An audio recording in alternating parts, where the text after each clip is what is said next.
Doctor साहब सबसे पहले दौरा तुर्किया वज़ीर आज़म शहबाज शरीफ का है, उसको डिस्कशन का पार्ट बनाते हैं। तो how do you see this visit of prime minister Shahbaz Sharif? उजिला कोई ख़ास अभी तक एजेंडा सामने नहीं आया उनके दौरे का, लेकिन उससे हट के बहुत कुछ हो रहा है इस वक्त मुल्क में। और यकीनन इस दौरे की कोई अहमियत होगी, लेकिन अभी उसका एजेंडा हमारे सामने नहीं आया। मैं ज़ाहिर है दो तीन बातें मुल्क में उजिला बड़ी अहम है। पहली बात तो ये है कि जो ये नहरों के हवाले से एक तनाज़ा है, उसमें आज असम्बली में पार्लियामेंट में बहुत जो है वो शोर देखा हमने, और फिर इजलास में मुलतवी हो गया। और पाकिस्तान पीपल्स पार्टी की जो क़यादत है वो इसमें गालिबन उनको शायद अंदाज़ा नहीं था इस बात का कि इस कदर रिएक्शन होगा सिंध में। तो वो प्राइवेटली तो वो ये बात कर रहे हैं कि हमें अंदाज़ा नहीं था सिंध में, लेकिन ये है कि अब वो इसको अवामी सतह पे कैसे हल करेंगे, कैसे मामला, क्योंकि इसमें ऑन बोर्ड थे सारे जो इस अरेंजमेंट में जमातें मौजूद हैं। तो अब वो किस तरह से तय करेंगे मामलात को। वो एहतजाज भी कर रहे हैं, मामला ख़राब भी हो रहा है, इसको पहले हल नहीं किया, हल करना चाहिए था, इस पर कंसेंसस बिल्ट होना चाहिए था।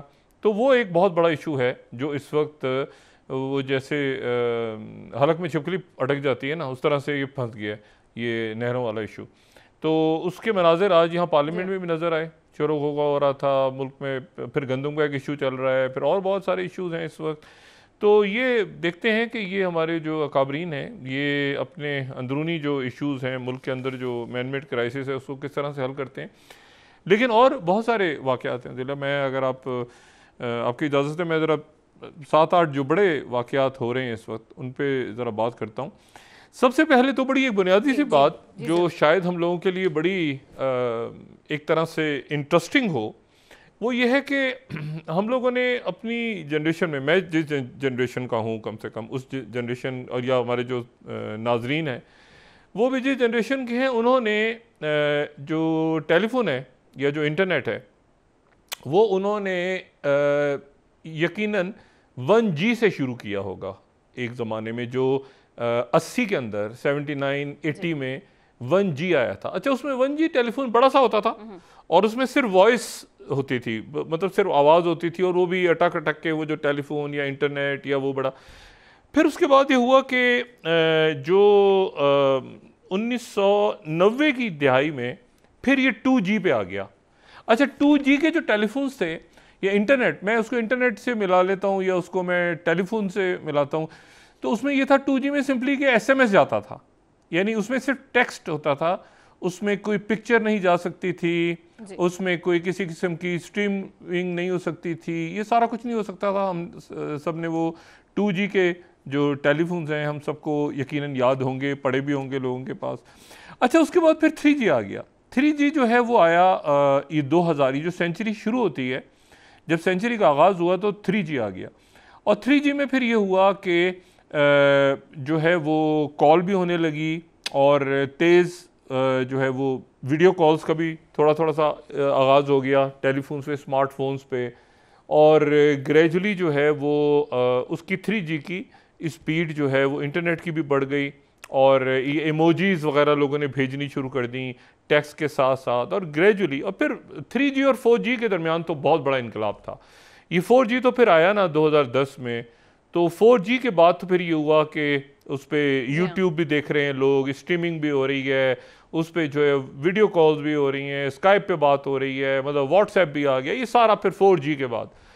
अच्छा, 4G के बाद फिर हम ये सुनते रहे बात कि जी 5G आना है, 5G कब आएगा, कैसे होगा 5G टेलीफोन पाकिस्तान में, कब आएंगे, 5G होगा, क्या होगा। वो अभी बात चल ही रही थी 5G होगा जी, फिर पता नहीं 6G आएगा, कहीं क्या कुछ होगा।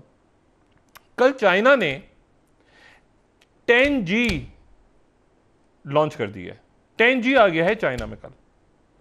अच्छा, अब इसको आप इस तरह समझें कि यानी हम 4G पे, पाकिस्तान और दुनिया के कई मुल्क जो हैं वो 4G और 5G पे ही अभी रुके हुए थे, तो चाइना जो है वो 10G पे आ गया है। अच्छा, 10G से मुराद ये है कि क्लाउड कंप्यूटिंग, ये VR, AR, और आप अगर इसको सादा से अल्फाज में मैं इसको बताऊं, अगर मेरी किसी से बात भी हो रही थी वहाँ पे जो चाइना की जो उनकी यूनिकॉर्न है, तो वहाँ पर उन्होंने ये लॉन्च कर दिए और 168 जगहों पे उन्होंने ये स्टार्ट कर दिए। स्मार्ट सिटीज़ में अब ये होगा और ये जो है ये काफ़ी इसमें ऑगमेंटेड रियलिटी और ये सारा एनीवे।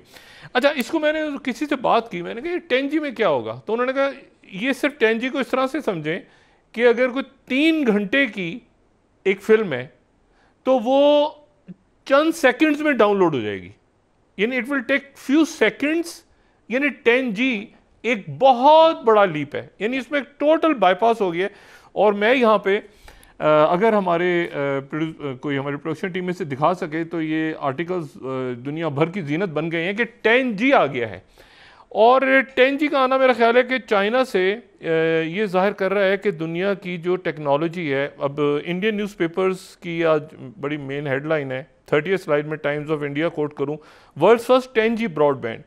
अच्छा, ये एक इनकलाब है बहुत बड़ा, ये बहुत बड़ा इनकलाब है। और यहाँ तक पहुँचने के लिए जो है वो अच्छा उन्होंने सिस्टम्स भी लगा दिए हैं। जाहिर है कि 10G अब इस आम टेलीफोन पे चलेगा नहीं चलेगा, कैसे होगा, वीडियो स्ट्रीमिंग कैसे होंगी, कौन से कंप्यूटर्स होंगे, क्लाउड में कैसे। लेकिन ये 10G जो है ये मैं इंडिया का मीडिया कोट कर रहा हूँ क्योंकि उनके वहाँ पर वो इस वक्त हिल गई है दुनिया की। ये 10G कहाँ से आ गया? 10G यानी 4G से 10G, बीच में 5G 6G 7G 8, ये सारे बाईपास होके 10G पे चाइना पहुँच गया। मकसद सिर्फ ये है बात करने का कि आप देखें कि टेक्नोलॉजी में चाइना कहाँ गया है। यानी चाइना जो है वो एक ऐसी जगह पहुँच गया है जहाँ पर बाकी दुनिया अभी सोच ही रही थी इस बात का कि अच्छा जी हम 6G पे जाते हैं, फिर शायद 7G लेकर आएंगे। उन्होंने जैसे वो डीप सीक आया था ना उनका कुछ अर्सा पहले, उन्होंने एकदम से पूरी दुनिया को हिला दिया 10G लाके। जी हाँ, जी। इसको समझना मुश्किल हो रहा है, इसको आम टेलीफोन, इसको यानी सिम कैसे होगी, टेलीफोन कौन से होंगे, कैसे आईफोन पे होगा, एंड्रॉयड पे होगा, कैसे होगा, पूरी दुनिया हिल गई। और उन्होंने 168 जगहों पे कल ये लॉन्च कर दिया है 10G। एक बात तो ये होगी। दूसरी जो बात है वो ये है कि पूरी दुनिया में सोने की कीमत जो है वो कभी इतनी ज़्यादा कई दिहाइयों में नहीं बढ़ी जितनी पिछले 24-48 घंटों में बढ़ गई है। $3,500 फी आउंस को क्रॉस कर गया है। और डॉलर 3-4 साल में सबसे ज़्यादा अगर कोई किसी चीज़ की कीमत गिरी है तो डॉलर तेज़ी से नीचे जा रहा है और सोना बढ़ रहा है। उसकी वजह यह है कि लोग तेज़ी से डॉलर फरोख्त कर रहे हैं और सोना खरीद रहे हैं। और ये इसलिए हो रहा है कि वो अमेरिका में उनका जो फेडरल बैंक है, जिसको फेड कहते हैं, यानी उनका सेंट्रल बैंक है, आप समझ लें उनका स्टेट बैंक है, उनका एक मरकजी बैंक है, 1913 में बना था। वो सारी रियासतों में फड्डे वड्डे होते रहते थे अमेरिका में कि एक हमारा बैंक होगा, एक उसका बैंक होगा। फिर वो उन्होंने वुडरो विल्सन ने कहा कि नहीं एक ही बैंक होगा, और वो 1913 में उन्होंने सेंट्रल बैंक बना दिया। उस सेंट्रल बैंक का काम ये होता है कि जी वो मतलब उसका बोर्ड ऑफ गवर्नर्स हैं, साथ हैं उसमें बोर्ड में लोग, तो प्रेसिडेंट ट्रंप ने ही ये जो उनमें से 7 में से एक मेन गवर्नर होता है उसका, ये चीफ होता है फेड का। अब वो ट्रंप कह रहे हैं कि उसको मैंने फायर करना है, उसको मैंने ओहदे से हटाना है, और उसको उनका वो जो है उनका नाम है जे पाल। अच्छा, जे पाल को हटाने को कह रहे हैं कि जितनी मुसीबत आई है, ये जो इकॉनमी गिर गई है और ये यूरोप के मुल्कों ने अपना इंटरेस्ट कम कर दिया है और कर्जे देना शुरू कर दिए हैं यूरोपियन बैंक से नहीं, और ये जब कोविड आया था तो उस वक्त इन्होंने बड़ी अमेरिका की मईशत को संभाला दिया था, इन्होंने कर्जे दिए थे, इन्होंने उस वक्त ज़ीरो इंटरेस्ट पे ही ले गए थे उस वक्त, जाहिर बोला।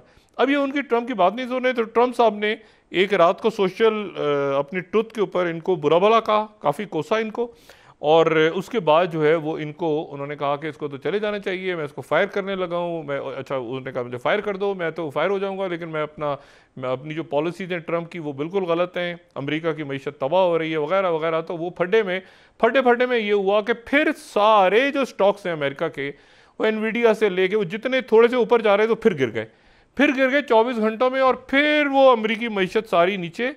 और इस अमेरिकी मईशत में लोगों ने डॉलर्स बेचने शुरू कर दिए और इसमें सोना ख़रीदना शुरू कर दिया। और इसमें जो है अगर हम ये देखें पिछले 24 घंटों के दोबारा वो यानी आप इस तरह से देखें कि वॉल स्ट्रीट क्रैश होने जा रहा है, यानी क्रैश, उनकी हिम्मत ही नहीं रही उनके स्टॉक्स में कि वो किसी तरह संभालें, सब नीचे जा रहे हैं। और साथ ही चाइना ने चुटकी भरने के लिए वो 10G लॉन्च कर दिया इस मरले पे।